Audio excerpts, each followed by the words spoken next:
بسم الله الرحمن الرحيم. الحمد لله الذي أنزل على عبده الكتاب ولم يجعل له عوجا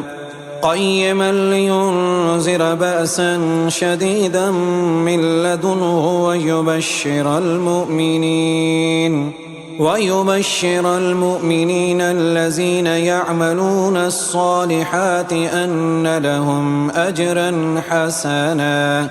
ماكثين فيه أبدا وينذر الذين قالوا اتخذ الله ولدا ما لهم به من علم ولا لآبائهم كبرت كلمة تخرج من أفواههم إن يقولون إلا كذبا فلعلك باخع نفسك على آثارهم إن لم يؤمنوا بهذا الحديث أسفا. إنا جعلنا ما على الأرض زينة لها لنبلوهم أيهم أحسن عملا وإنا لجاعلون ما عليها سعيدا جرزا. أم حسبت أن أصحاب الكهف والرقيم كانوا من آياتنا عجبا إذ أوى الفتية إلى الكهف فقالوا ربنا آتنا من لدنك رحمة وهيئ لنا من أمرنا رشدا. فضربنا على آذانهم في الكهف سنين عددا ثم بعثناهم لنعلم أي الحزبين أحصى لما لبثوا أمدا. نحن نقص عليك نبأهم بالحق إنهم فتية آمنوا بربهم وزدناهم هدى وربطنا على قلوبهم إذ قاموا فقالوا ربنا رب السماوات والأرض لن ندعو من دونه إلها لقد قلنا إذا شططا. هؤلاء قوم اتخذوا من دونه آلهة لولا يأتون عليهم بسلطان بين فمن أظلم ممن افترى على الله كذبا. وإذ اعتزلتموهم وما يعبدون إلا الله فاووا إلى الكهف ينشر لكم ربكم من رحمته ويهيئ لكم من أمركم مرفقا. وترى الشمس إذا طلعت تزاور عن كهفهم ذات اليمين وإذا غربت تقرضهم ذات الشمال وهم في فجوة منه ذلك من آيات الله. من يهد الله فهو المهتد ومن يضلل فلن تجد له وليا مرشدا. وتحسبهم أيقاظا وهم رقود ونقلبهم ذات اليمين وذات الشمال وكلبهم باسط ذراعيه بالوصيد لو اطلعت عليهم لوليت منهم فرارا ولملئت منهم رعبا. وكذلك بعثناهم ليتساءلوا بينهم قال قائل منهم كم لبثتم قالوا لبثنا يوما أو بعد يوم قالوا ربكم أعلم بما لبثتم فابعثوا أحدكم بورقكم هذه إلى المدينة فلينظر أيها أزكى طعاما فليأتكم برزق منه وليتلطف ولا يشعرن بكم أحدا إنهم إن يظهروا عليكم يرجموكم أو يعيدوكم في ملتهم ولن تفلحوا إذا أبدا وكذلك أعصرنا عليهم ليعلموا أن وعد الله حق وأن الساعة لا ريب فيها إذ يتنازعون بينهم أمرهم فقالوا بنوا عليهم بنيانا ربهم أعلم بهم قال الذين غلبوا على أمرهم لنتخذن عليهم مسجدا سيقولون ثلاثة رابعهم كلبهم ويقولون خمسة سادسهم كلبهم رجما بالغيب ويقولون سبعة وثامنهم كلبهم قل ربي أعلم بعدتهم ما يعلمهم إلا قليل فلا تمار فيهم إلا مراء ظاهرا ولا تستفت فيهم منهم أحدا ولا تقولن لشيء إني فاعل ذلك غدا إلا أن يشاء الله واذكر ربك إذا نسيت وقل عسى أن يهديني ربي لأقرب من هذا رشدا ولبثوا في كهفهم 300 سنين وازدادوا 9 قل الله أعلم بما لبثوا له غيب السماوات والأرض أبصر به وأسمع ما لهم من دونه من ولي ولا يشرك في حكمه أحدا واتل ما أوحي إليك من كتاب ربك لا مبدل لكلماته ولن تجد من دونه ملتحدا واصبر نفسك مع الذين يدعون ربهم بالغداة والعشي يريدون وجهه ولا تعد عيناك عنهم تريد زينة الحياة الدنيا ولا تطع من أغفلنا قلبه عن ذكرنا واتبع هواه وكان أمره فرطا وقل الحق من ربكم فمن شاء فليؤمن ومن شاء فليكفر إنا أعتدنا للظالمين نارا أحاط بهم سرادقها وإن يستغيثوا يغاثوا بماء كالمهل يشفي الوجوه بئس الشراب وساءت مرتفقا إن الذين آمنوا وأملوا الصالحات إنا لا نضيع أجر من أحسن عملا أولئك لهم جنات عدن تجري من تحتهم الأنهار يحلون فيها من أساور من ذهب ويلبسون ثيابا حزرا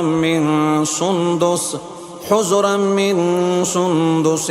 واستبرق متكئين فيها على الأرائك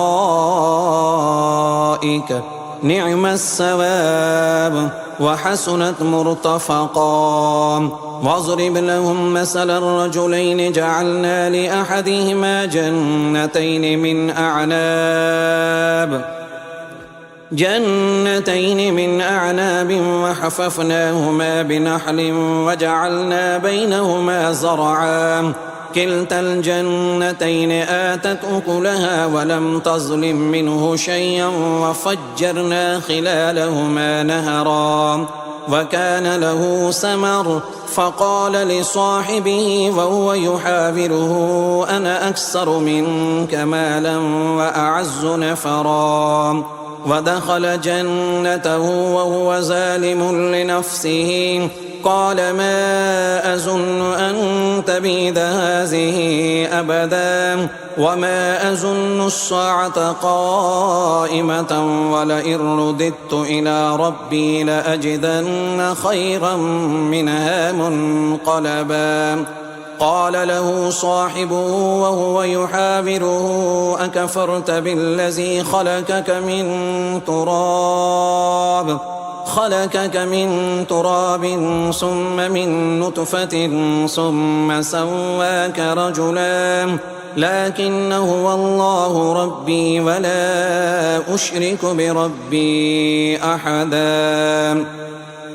ولولا إذ دخلت جنتك قلت ما شاء الله لا قوة إلا بالله إن ترني أنا أقل منك مالا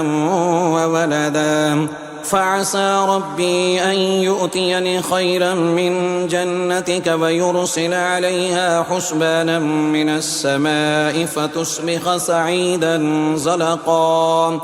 أو يصبح ماؤها غورا فلن تستطيع له طلبا وأحيط بثمره فأصبح يقلب كفيه على ما أنفق فيها وهي خاوية على أروشها ويقول يا ليتني لم أشرك بربي أحدا ولم تكن له فئة ينصرونه من دون الله وما كان منتصرا هنالك الولاية لله الحق هو خير ثوابا وخير عقبا واضرب لهم مثل الحياة الدنيا كماء إن أنزلناه من السماء فاختلط به نبات الأرض فأصبح هشيما تذروه الرياح وكان الله على كل شيء مقتدرا المال والبنون زينة الحياة الدنيا والباقيات الصالحات خير عند ربك ثوابا وخير أملا ويوم نسير الجبال وترى الأرض بارزة وحشرناهم فلم نغادر منهم أحدا وعرضوا على ربك صفا لقد جئتمونا كما خلقناكم أول مرة بل زعمتم أن لن نجعل لكم موعدا ووزع الكتاب فترى المجرمين مشفقين مما فيه ويقولون يا ويلتنا ما لهذا الكتاب لا يغادر صغيرة ولا كبيرة إلا أحصاها ووجدوا ما عملوا حاضرا ولا يظلم ربك أحدا وإذ قلنا للملائكة اسجدوا لآدم فسجدوا إلا إبليس كان من الجن ففسق عن أمر ربه أفتتخذونه وذريته أولياء من دوني وهم لكم عدو بئس للظالمين بدلا ما أشهدتم خلق السماوات والأرض ولا خلق أنفسهم وما كنت متخذ المضلين عضدا ويوم يقول نادوا شركائي الذين زعمتم فدعوهم فلم يستجيبوا لهم وجعلنا بينهم موبقا ورأى المجرمون النار فظنوا أنهم مواقعوها ولم يجدوا عنها مصرفا ولقد صرفنا في هذا القرآن للناس من كل مثل وكان الإنسان أكثر شيء جدلا وما منع الناس أن يؤمنوا إذ جاءهم الهدى ويستغفروا ربهم إلا أن تأتيهم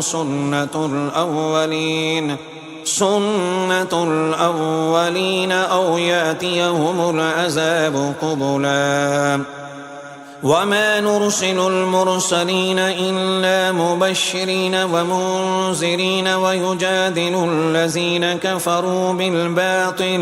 كفروا بالباطل ليدحضوا به الحق واتخذوا آياتي وما أنذروا هزوا ومن أظلم ممن ذكر بآيات ربه فأعرض عنها ونسي ما قدمت يداه إنا جعلنا على قلوبهم أكنة أن يفقهوا وفي آذانهم وقرا وإن تدعهم إلى الهدى فلن يهتدوا إذا أبدا وربك الغفور ذو الرحمة لو يؤاخذهم بما كسبوا لعجل لهم العذاب بل لهم موعد لن يجدوا من دونه موئلا وتلك القرى أهلكناهم لما ظلموا وجعلنا لمهلكهم موعدا وإذ قال موسى لفتاه لا أبرح حتى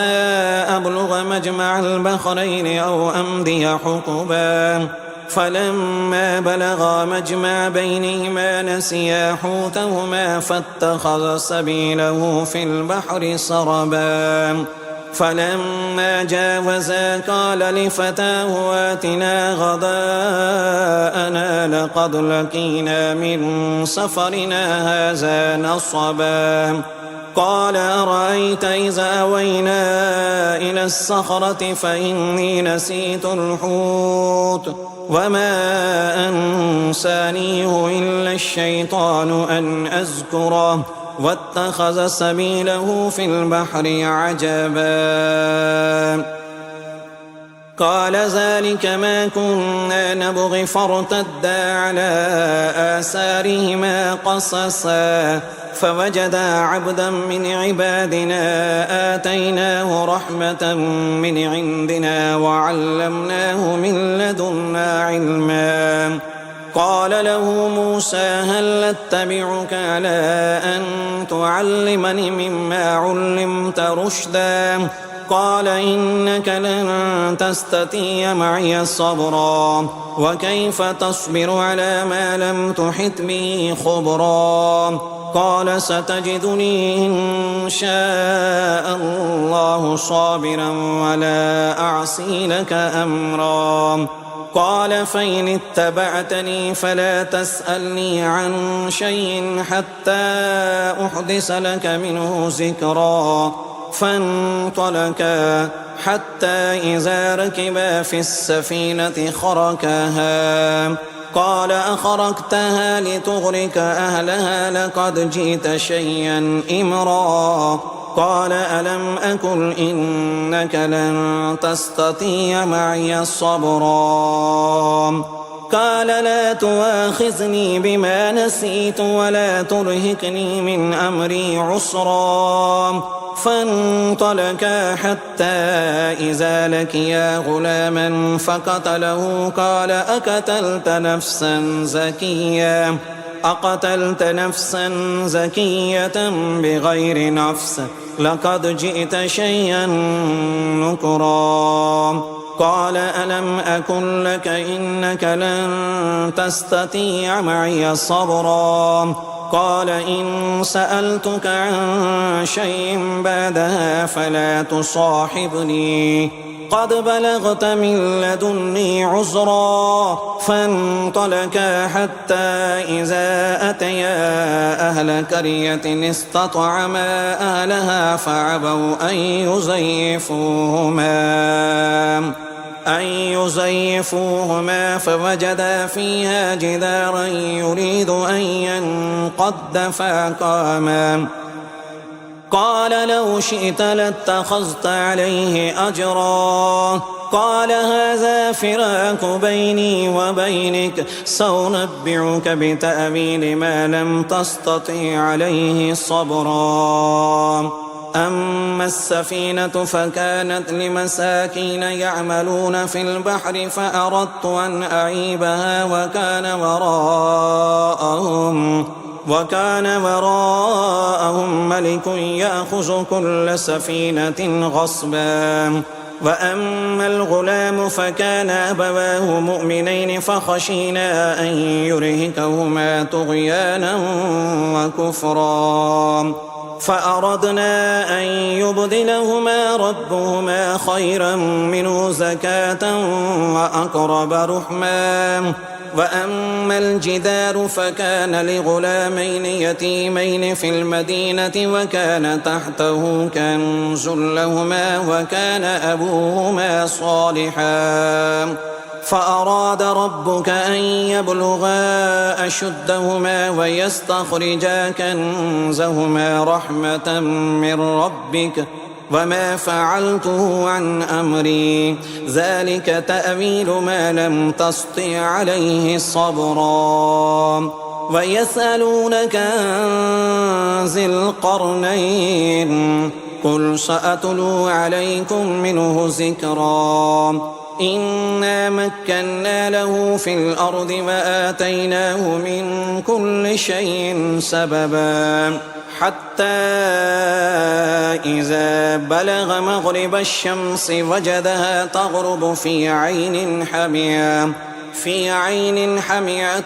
ووجد عندها قوما قلنا يا ذا القرنين إما أن تعذب وإما أن تتخذ فيهم حسنا قال أما من ظلم فسوف نعذبه ثم يرد إلى ربه فيعذبه عذابا نكرا وأما من آمن وعمل صالحا فله جزاء الحسنى وسنقول له من أمرنا يسرا ثم أتبع السببا حتى إذا بلغ مطلع الشمس وجدها تطلع على قوم لم نجعل لهم من دونها سترا كذلك وقد أحطنا بما لديه خبرا ثم أتبع سببا حتى إذا بلغ بين الصدين وجد من دونهما قوما لا يكادون يفقهون قولا قالوا يا ذا القرنين إن يأجوج ومأجوج مفسدون في الأرض فهل نجعل لك خرجا على أن تجعل بيننا وبينهم سدا قال ما مكني فيه ربي خير فأعينوني بقوة أجعل بينكم وبينهم ردما آتوني زبر الحديد حتى إذا ساوى بين الصدفين قال انفخوا حتى إذا جعله نارا قال آتوني أفرغ عليه قطرا فما استطاعوا أن يزهروه وما استطاعوا له نكبا قال هذا رحمة من ربي فإذا جاء وعد ربي جعله دكاء وكان وعد ربي حقا وتركنا بعدهم يومئذ يموج في بعد ونفخ في الصور فجمعناهم جمعا وأردنا جهنم يومئذ للكافرين عرضا الذين كانت أعينهم في غطاء عن ذكري وكانوا لا يستطيعون سمعا أفحسب الذين كفروا أن يتخذوا عبادي من دوني أولياء إنا أعتدنا جهنم للكافرين نزلا قل هل ننبئكم بالأخسرين أعمالا الذين زل سعيهم في الحياة الدنيا وهم يحسبون أنهم يحسنون صنعا أولئك الذين كفروا بآيات ربهم ولقائه فحبطت أعمالهم فلا نقيم لهم يوم القيامة وزنا ذلك جزاؤهم جهنم بما كفروا واتخذوا آياتي ورسلي هزوا إن الذين آمنوا وعملوا الصالحات كانت لهم جنات الفردوس نزلا خالدين فيها لا يبغون عنها حولا قل لو كان البحر مدادا لكلمات ربي لنفذ البحر قبل أن تنفد